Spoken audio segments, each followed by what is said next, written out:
Now let's add a little bit more color to those lips. And the bottom one looks quite nice. The top one is a little dull for my liking.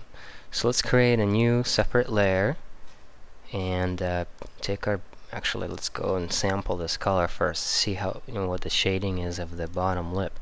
And select the sample that's a little bit more saturated, not too dark, just somewhere in the middle.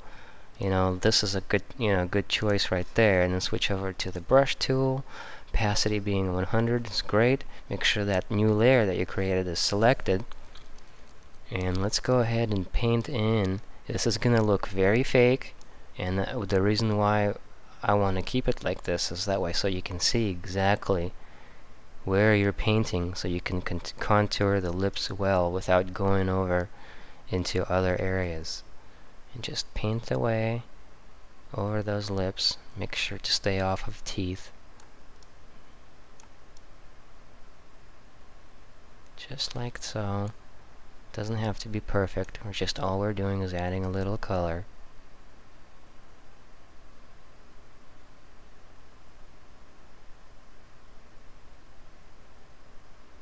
Okay, something like that should do it. Now let's go ahead and change the layer blend mode to, let's try hue first.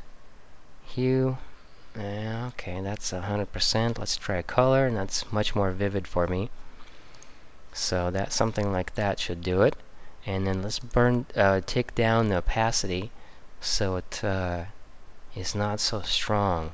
Something like 20% looks good. Oops. There we go.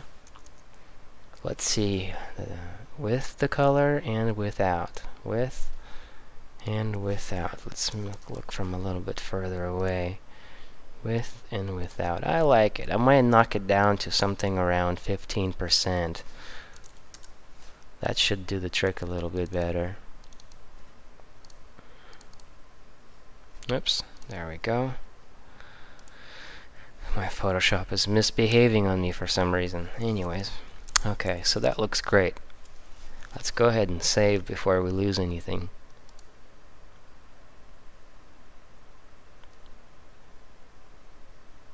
Alright. I'll just rename that layer to upper lip, so that way we know what that's all about. Sometimes when you have a bunch of layers going, it may be a little difficult to tell what each one of them does.